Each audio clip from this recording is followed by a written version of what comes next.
Fairy Science by Ashley Spires.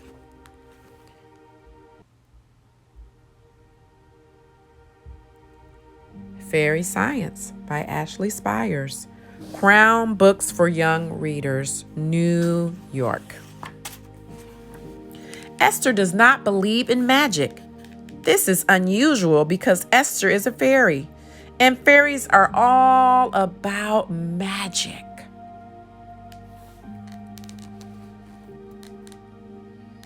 They use magic wands and they mix magic potions. Some fairies even make magical fairy dust. Shaboom! Esther is pretty sure that's just dandruff.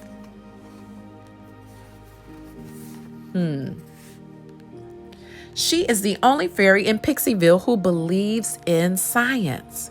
Albert's laboratory. Esther prefers facts, data, and hard evidence to wishing on stars. Esther's room. Laboratory. Periodic table of the elements. Esther has all of her scientific things, her books, her experiments, her everything. Unfortunately, the only thing they teach in fairy school is magic. Class is very frustrating for Esther. Fairies are born when a drop of rain passed through a rainbow and landed on a flower bud. When the flower bloomed, the first fairy took flight.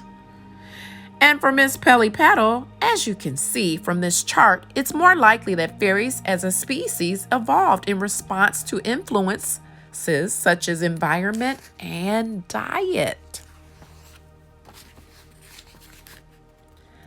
Esther can't help observing the world differently from everyone else. Where the other fairies see a path to hidden gold, Esther sees light and water colliding. Follow the rainbow. The water helps us see all the colors that are hidden in the sunlight. It's dispersion. Where they see a dangerous omen, she sees condensation. When the temperature is just right, water droplets are suspended in the air. Where they see faces of the spirits, she sees erosion. Rocks get worn away by water and wind. The faces are just your imagination. I don't think they're listening. Esther can't wait to teach the scientific method to her fairy mates. Ask a question. Do some research to find out more. Make a hypothesis, a fancy word for guess. Do experiments. Study the results. Draw a conclusion. Eureka! Or you could just do magic. She shows them the periodic table.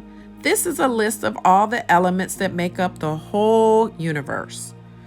No, not all of them. Where are dreams and wishes and sunshine? She even demonstrates gravity. Whee! Gravity is why things fall down instead of up. But we can go up, so we must be magic. They just don't get it. Ping.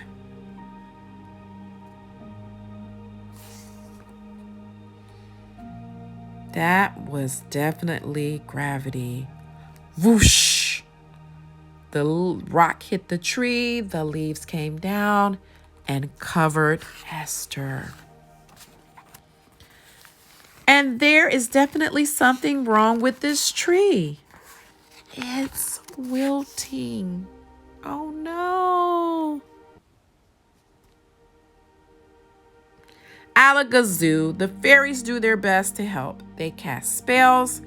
They make magic talismans.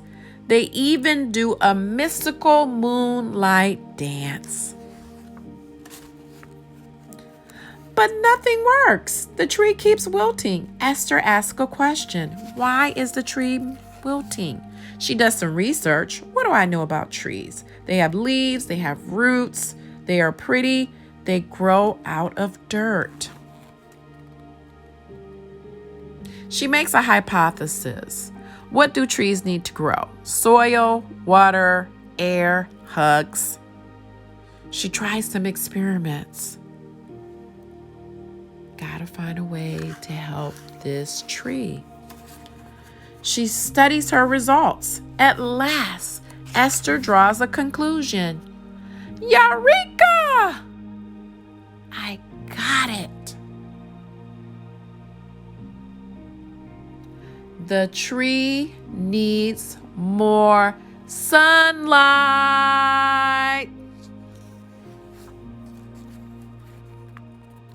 Esther builds a path so that the sun can get down to the tree. It needs more light. Symbala hu, symbala he. I'm doing some magic to save this tree. That's what Miss Pelly says. Now she waits for the sun to do its work. Esther waits by the tree in the evening. She stays by the tree at night. She wants to make sure it's okay. She wakes up by the tree in the morning. She has her snack by the tree. Esther hangs out by the tree in the fall and even in the winter. It took a while, but the tree is looking positively perky. Look at it.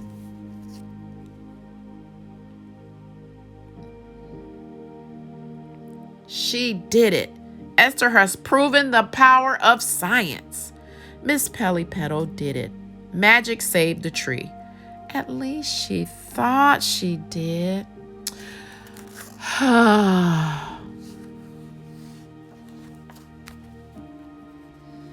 She might not have changed the other fairies' minds. Hip, hip, hooray! Sigh.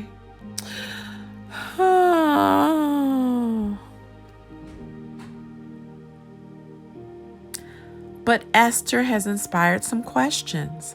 How did you do that? Can you teach us science?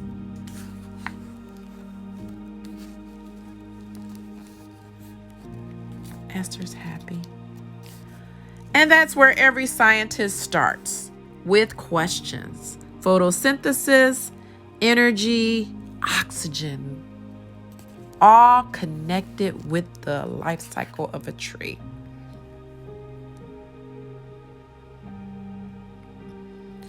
Esther's laboratory. She has her periodic table, her microscope, all of her experiments, and all of her books. She's all ready for science. Esther's sun bean experiment. You don't have to be a fairy to do a science experiment. Why not grow your own seedlings at home? You need these things: dried lima beans, Ziploc bag, paper towel, tape. Your beans will grow extra fast if you soak them overnight. First, fold your paper towel in half and then in half again so it makes a square. Next, wet the paper towel. It should be damp but not dripping wet. Place the paper towel in the Ziploc bag along with 3 or 4 lima beans.